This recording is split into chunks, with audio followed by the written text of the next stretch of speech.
Bom, pessoal, bom, olá, eu me chamo João Carlos, serei o professor de História de vocês nesse ano de 2021, que inicia, pelo menos, é, de forma remota. A gente espera que nós voltemos para a escola o quanto antes e assim que a pandemia também nos permitir, né? Sempre com muita responsabilidade. Por enquanto, o nosso contato será por aqui, né? Eu, como disse para vocês, eu leciono a disciplina de História, já sou professor na Dilermando já tem 6 anos. Muitos desses alunos aí que estão no nono ano hoje já foram meus alunos em algum momento e, e vai ser um prazer revê-los, primeiramente aqui no remoto, né? Através da nossa plataforma e depois no presencial. Se Deus quiser, a gente já está voltando aí assim que a gente puder. Bom, como vão ser os nossos encontros por aqui? É, eu vou gravar as nossas aulas, tá? E tá disponibilizando isso na plataforma e sempre depois da aula vai ter alguma tarefa para vocês fazerem, tá? É, no ano passado, eu passava as tarefas direto e eu sempre sentia falta, acho que, de uma explicação. Então, o objetivo de gravar as aulas é isso.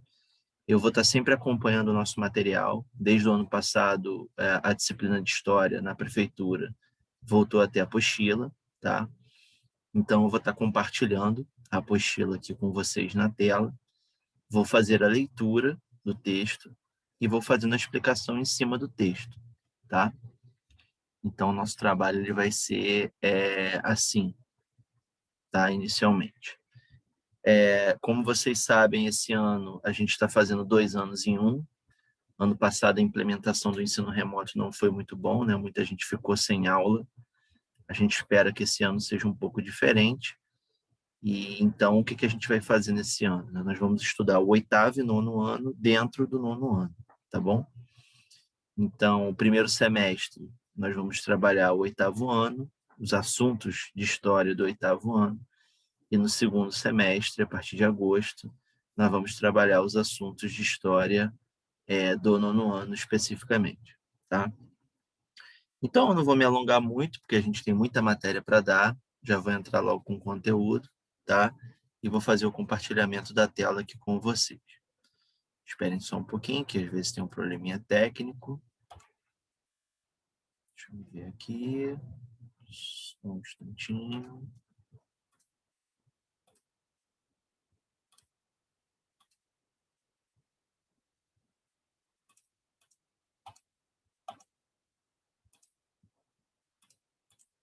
Pronto.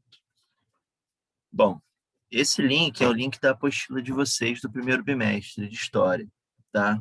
Eu não sei se a prefeitura já entregou ela ou não para vocês. Quem já tiver a apostila em mãos pode escrever na própria apostila. Quem não tiver na hora da tarefa, faz no caderno, tira uma foto e me manda, tá? Depois eu vou reforçar isso de novo com vocês. Bom, eu vou mandar o link para vocês entrarem também, caso vocês queiram entrar sem ser por aqui pela aula, tá? Tudo isso vai estar na postagem que vocês vão observar. Bom, então aqui está o material Reeduca, né, do nono ano, primeiro bimestre. A gente vai trabalhar esse material até o mês de abril, tá? Iniciozinho de maio, talvez. É... Eita, calma aí. Probleminhas técnicos. Espero que vocês estejam vendo a tela. Vou parar aqui o compartilhamento. Às vezes ele faz isso. Pronto. Acho que agora vai voltar. Tá aí. Tá aí. Então vamos lá. Aqui você vai ter o sumário, né, que é o índice, os assuntos por número da página. E a disciplina de história, ela vai estar aqui nesse rosinha aqui, ó. Tá bom? E ele vai começar na página 62. Tá? Aqui já está dividido por matéria.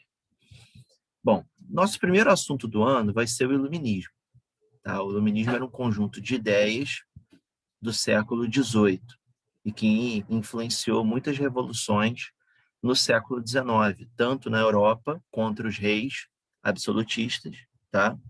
E na América foi uma ideologia que influenciou as lutas pelas independências. A primeira independência da América foi a independência dos Estados Unidos, né? E a principal revolução influenciada pelo iluminismo contra as monarquias absolutistas na Europa foi a Revolução Francesa. Todos são assuntos que a gente vai ver ainda nesse bimestre, tá bom? Que são assuntos do 8º ano. Então, vamos lá. O pensamento iluminista e o liberalismo, tá? Que é o assunto aqui.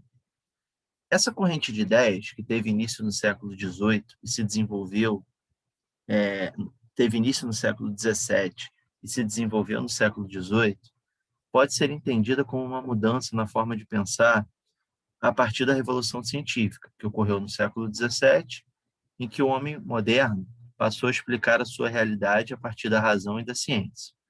Os iluministas lutavam contra os dogmas religiosos. Dogmas são as leis da igreja, tá?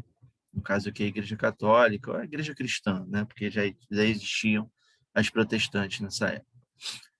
E o domínio opressor presente na política absolutista. Eram a favor da liberdade e defendiam a soberania da razão. Razão, meio para se instaurar no mundo uma nova ordem, com base na liberdade e na felicidade. Visão progressista. Acreditavam que as civilizações melhorariam na medida em que utilizassem da razão e da ciência. Quais são os pontos centrais do pensamento iluminista? Universalidade, individualidade e autonomia. O que seria essa universalidade? Para os iluministas, suas propostas abrangiam todos os seres humanos, ou seja, é universal, é para todo mundo. Tá? Tudo aquilo que eles pensavam que as pessoas tinham que ter direitos, eram direitos universais, ou seja, direitos para todos, independente da sua nacionalidade ou etnia. Se o cara fosse branco, negro, amarelo, mulher, tá, homem. A questão de gênero é até um pouco diferente, tá? Porque a gente vai ver isso depois, na Revolução Francesa. Mas, principalmente, a questão de nacionalidade, de etnia, os iluministas pensavam, de fato, direito para todos. Individualidade. As pessoas precisavam ser vistas e entendidas como seres concretos e com suas singularidades, e não somente como membros de uma coletividade. Ou seja, o que eles estão querendo dizer aí? Apesar das pessoas estarem inseridas em sociedade, elas são indivíduos, indivíduos dotados de direitos, tá? Então, direitos para todos são direitos individuais. E autonomia. O ser humano é apto a pensar por si mesmo, sem as amarras de uma religião ou ideologia. Isso não significa dizer que eles eram contra a religião, mas a religião não pode manipular as pessoas, nem mesmo qualquer ideologia, tá? Os iluministas tinham como proposta central uma reforma ampla da sociedade e suas ideias iam ao encontro da visão da burguesia, que estava se afirmando não só econômica, mas politicamente. Ou seja, os burgueses, os comerciantes naquela época, eles estavam se desenvolvendo muito. Desde que o feudalismo acabou no século XV e o comércio começou a renascer na Europa, a burguesia não parou de crescer, principalmente em dinheiro, porque o capitalismo foi o sistema que apareceu depois do fim do feudalismo, e esse capitalismo era um capitalismo comercial. Então, quem estava acumulando grana era quem fazia comércio. Quem fazia comércio era a burguesia. Os burgueses eram os comerciantes. Então, naquela época do absolutismo, entre os séculos XV e XVIII na Europa, a Europa ela tinha reinos, grandes reinos, né? Portugal, Espanha, França, Inglaterra, Holanda. Só que dentro desses reinos, quem mandava era o rei. Era o rei absolutista. O rei mandava em tudo. Não havia liberdade, não havia democracia. Tá? O rei era considerado uma vontade de Deus, como se Deus quisesse que ele estivesse ali. Tá? Só que na questão, isso é questão política. Na questão econômica, tá? A burguesia era quem estava ganhando dinheiro. E os reis, eles eram o quê? Nobres.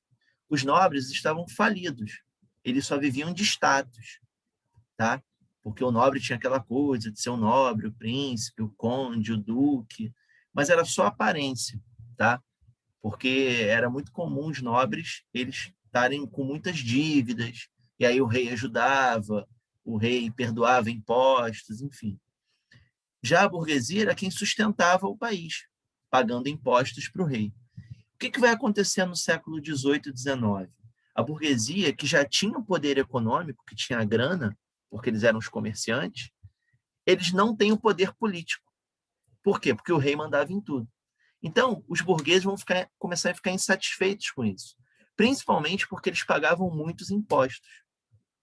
Em consideração a isso, o clero, a alta igreja católica, os bispos, o papa, enfim, eles não pagavam impostos para os reis e os nobres também não. Então, isso deixava a burguesia muito descontente, porque quem movia a economia dos países eram os burgueses.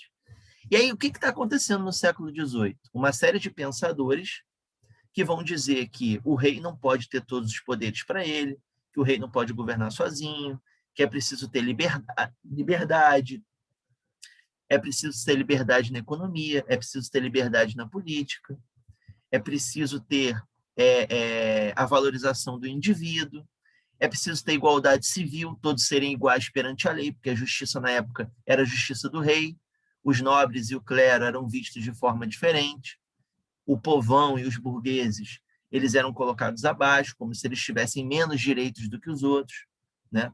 Então, esses pensadores eles vão começar a defender isso. O liberalismo político, que é a divisão do poder, o liberalismo econômico, que é a liberdade para a economia, a igualdade civil, todos iguais perante a lei, fora o racionalismo, que é a valorização da razão, da verdade através da ciência. Não é à toa que, junto com esses pensadores iluministas, a gente também tem a revolução científica acontecendo, o individualismo, que é a valorização do indivíduo. Então, o que a burguesia vai fazer? A burguesia que já está insatisfeita com o rei, que quer ter o poder político, porque ela só tem o poder econômico da grana, ela vai começar a ler esses caras que estão falando sobre isso, que está errado essa história do rei ter o poder sozinho, que está errado essa ideia de que a justiça veja as pessoas diferente por conta do lugar onde ela nasceu, porque se o cara é nobre, ele tem privilégio, então isso estaria errado. Então, essas ideias dos iluministas, dos pensadores iluministas, e daí que vem a ideia de iluminista. O que é iluminista? É iluminar a cabeça das pessoas, entendeu? Esses pensadores achavam que as pessoas viviam na ignorância. Então, era necessário que eles clarificassem a cabeça, clareassem a cabeça, melhor dizendo, né?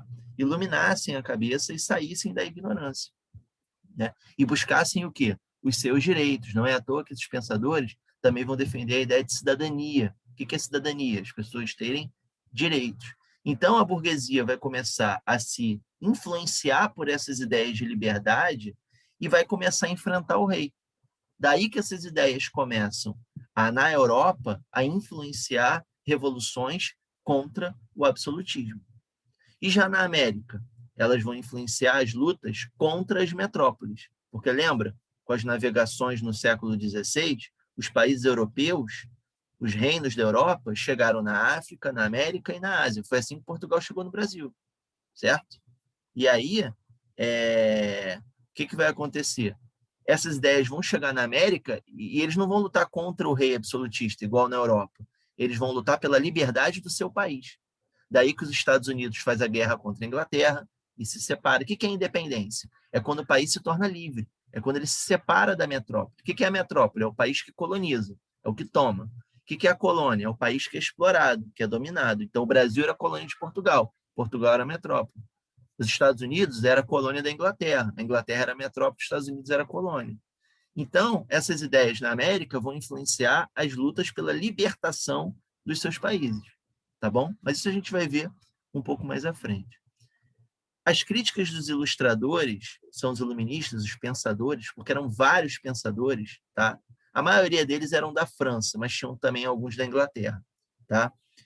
Não é à toa que as duas principais revoluções iluministas da Europa, que foram a Revolução Inglesa, no século XVII, e a Revolução Francesa, no século XVIII, que foi a mais importante de todas.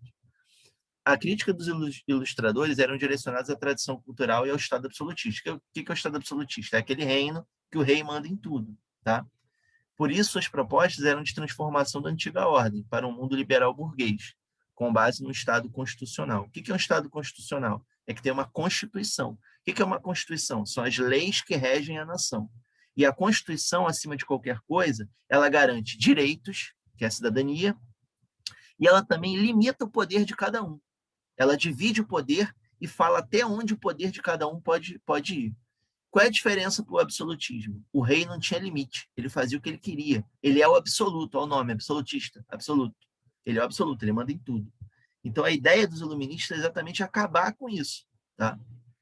Em que houvesse uma autoridade central bem definida e limitada, lembra? Poder limitado. Ninguém pode ter um poder ilimitado para esses caras, mas com uma ampla margem de liberdade civil, tá? Aqui eu vou... Bom, a aula de hoje é só isso, basicamente falar dessas ideias, tá? Eu vou pedir que vocês leiam esse texto, tá bom? Que é um texto do filósofo Edgar Morin. Vocês vão responder essas duas questões aqui, tá bom? E na próxima página, tem aqui uma curiosidade, depois vocês vão ter que fazer uma pequena pesquisa, eu vou fazer só uma diferençazinha aqui do que está escrito. Ó. Você sabia? As ideias iluministas influenciaram movimentos e governantes em diversas partes do mundo. A Constituição do Brasil, por exemplo, de hoje, ela é muito influenciada no iluminismo. Ó, por exemplo, a Constituição do Brasil fala em divisão de 3 poderes: executivo, legislativo e judiciário. Isso surgiu no iluminismo. Foi um dos pensadores do iluminismo que falou isso, um cara chamado Montesquieu, por exemplo. É a tripartição do poder. Você pega o poder e divide em 3. Tripartição. Três. Tá bom? Executivo, governante, é o que executa a lei. Legislativo é quem faz as leis, deputados, senadores, vereadores. E o judiciário são os que julgam mediante as leis, é o poder dos juízes. Os iluministas valorizavam o uso da razão e a liberdade de pensamento, promovendo um grande impulso para as ciências durante o século XVIII. O desejo de desvendar os mistérios do universo levou à invenção do para-raio por Benjamin Franklin, ao nascimento da química moderna por Antoine Laurent Lavoisier, à descoberta dos princípios da vacinação. Tá? Por que ele está falando de ciência aí? Porque o iluminismo ele veio junto com a Revolução Científica, que foi quando os cientistas começaram a descobrir várias coisas, a ideia de ciência moderna, muitas invenções começaram a surgir. Esse é um período muito rico da história da humanidade, com muitas transformações, e basicamente o nascimento das tecnologias é tudo dessa mesma época, tá bom? Número 3, pesquise e escreva em seu caderno algumas de outras descobertas da ciência durante o período do iluminismo. Isso aí você vai pesquisar, tá bom? Não vai parar por aí, porque depois se fala assim, sobre debater com os colegas, a gente não está em sala de aula, né? Então, além de responder lá número 1 e número 2 da página 62, vocês vão fazer uma pesquisa, vocês vão falar sobre alguma descoberta da ciência nessa época, século 17, 18 ou 19, podemos ir para o 19 também. Uma invenção só. E aí você pesquisa e escreve aí qual foi essa invenção e fala um pouquinho quem inventou, quando inventou, em que país foi, essas coisas. Tá bom? Então a gente vai parar por aqui. É só isso. Espero que você tenha gostado. Um grande abraço e a gente se vê. Tchau, tchau.